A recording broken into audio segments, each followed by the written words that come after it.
Greetings, YouTube. The gentleman has challenged the RPG community here on YouTube to come up with some interesting new non-humanoid race ideas for Pathfinder. I own a Lobster Johnson action figure from the Hellboy universe, and with the action figure came this.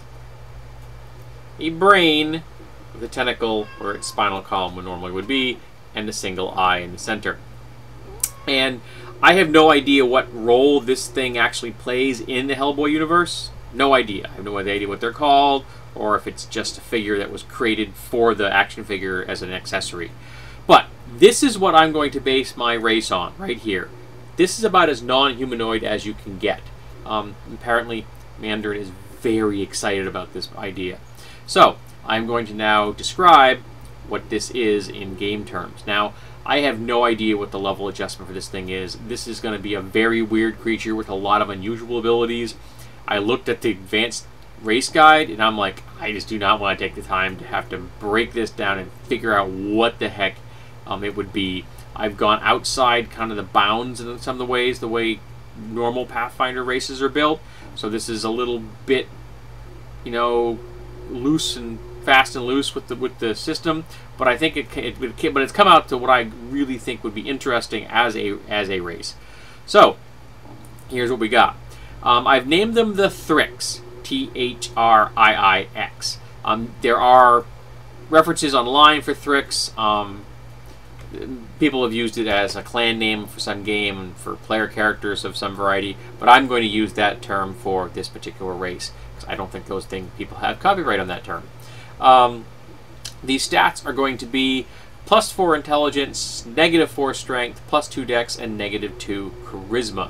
So they're very intelligent, incredibly weak, relatively dexterous, and not well received by most people because they are a brain with a tentacle.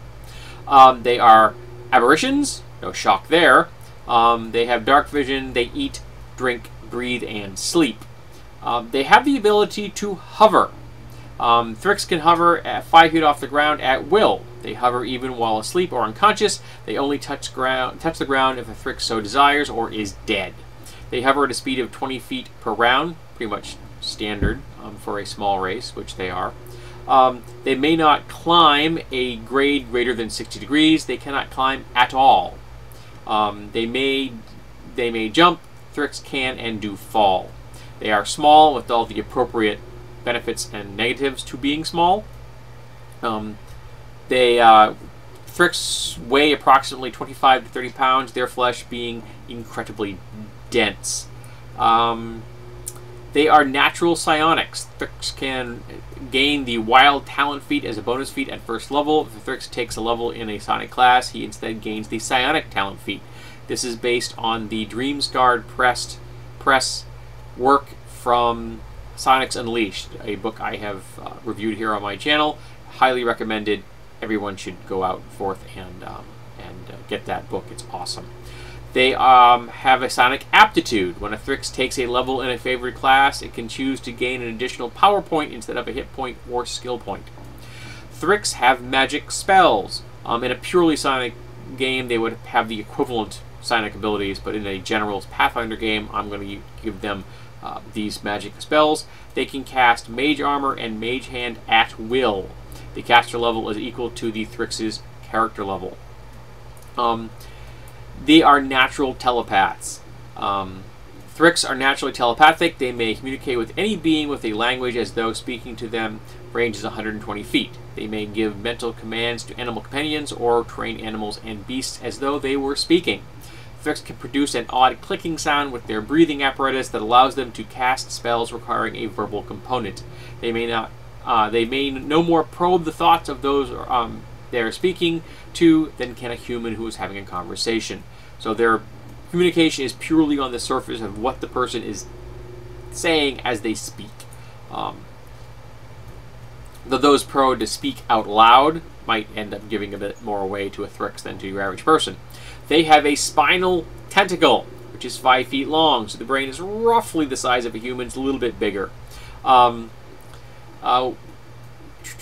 Where you know that the spinal column on a human would be, this is where the tentacle is.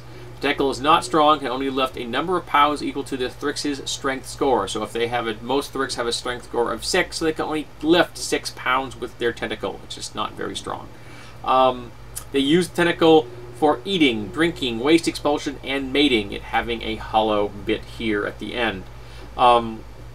They may use it to grasp an animal or person, so they may ride along with them. While they cannot lift, they can hold on, and they can be dragged with some ease. They may use the tentacle to deliver touch attacks and cast spells that require a semantic component. They may not use it to wield a weapon or shield. It can be used to activate magic items that the Thrix can hold, so ones that are not too heavy for it to pick up. They can use their tentacle to, like wands, rods, things like that would be appropriate. Limited magic item use. Thrix cannot use many types of magic items as they do not possess the body slot locations.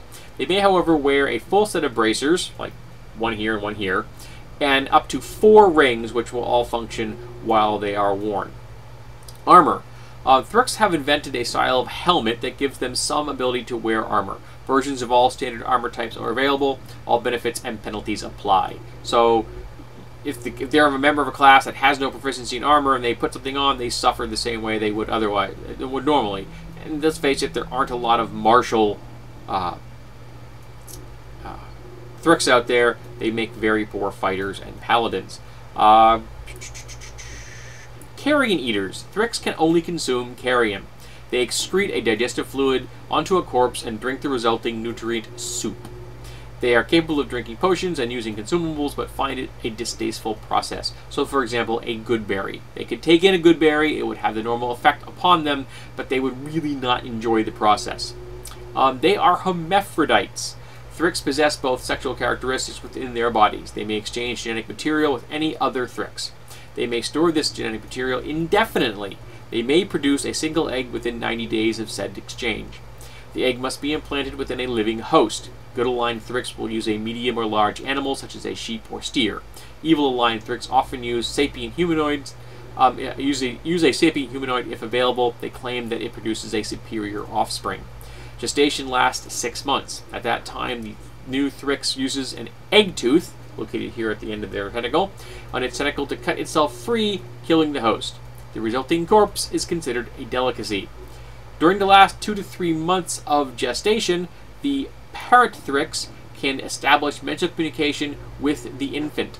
Thrix can leave the host as fully formed adults. Thrix may only produce an egg every 3 to 4 years. Now, in the event their parent abandons the living host, then it is a feral Thrix and is going to have some learning curve as it comes out and discovers that it is a fully sentient being and has no language, has no culture, so it's going to have to go forth and find one, which could be an interesting background, a random thing floating through the forest trying to find who its mother is.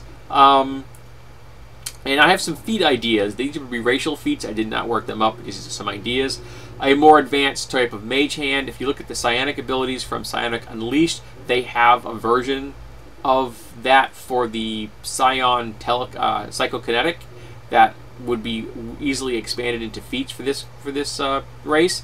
More advanced mage armor feat of some variety. A Featherfall ability, which would be a feat, so a first level Thrix could take Featherfall ability so that they could then float down regardless of what height they're at. And at a later date they could take another feat that would give them the ability to glide. And then finally, at a later date beyond that, they could take a feat that would allow them to have full flight, twice their movement speed, and average maneuverability. As far as the background is concerned, the Thrix are obviously bizarre, strange aberrations from another dimension that now dwell in the Underdark, constantly at war with the Aboleths and the Illithids, who like the fact that they are mobile brains. Some of them have become very powerful in these underground kingdoms because they make potent psionic characters. Most common psionic classes for a Thrix are the Psion Telepath and the Psion Shapers. They also make decent Psion Psychokinetics. And the favorite prestige class would be the Thrall Herd, creating slaves about themselves to help them compensate for the fact that they do not have limbs. and they cannot do many things for themselves. Now, they would make interesting, neutral, or good aligned NPCs. I could see, for example, an expert who has hired a human to be their face to the world. So they're in the back room, telepathically communicating with the person they've hired to be the face of their expertise to the world, and speaking through them. And no one knows that the Thrix is the one out back doing all the research and who has all the training in that particular form of expertise. They could make interesting rogues for a certain kind of flavor, I think. Of course, their best thing is going to be as a psionic class. And all the scions would be appropriate, as would a number of the classes that are now available from the Psionics Expanded, which is also from Dreamscar Press, also reviewed on my channel, and also recommended.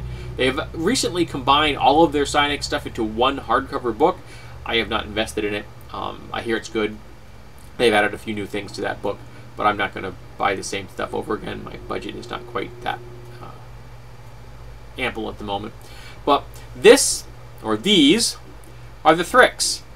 Strange, aberrant things from another dimension that now dwell in the world and could make interesting player characters, or non-player characters, or out-and-out villains. So tell me, what do you think of the Thrix? I shall put all the pertinent data in the links below so that you can look at the stats. And again, I did not balance these out. I have no idea what their level would be. They have so many individual pluses and minuses up to them. I think that they would function as they are in your average campaign. But then again, I play fast and loose with balance. I don't mind the fact that things are not quite, perfectly, everything laser straight to each other. It doesn't bother me. I know that other people have different tolerances for that, so they may think these are out of bounds. So, again, tell me, what do you think of the Thrix?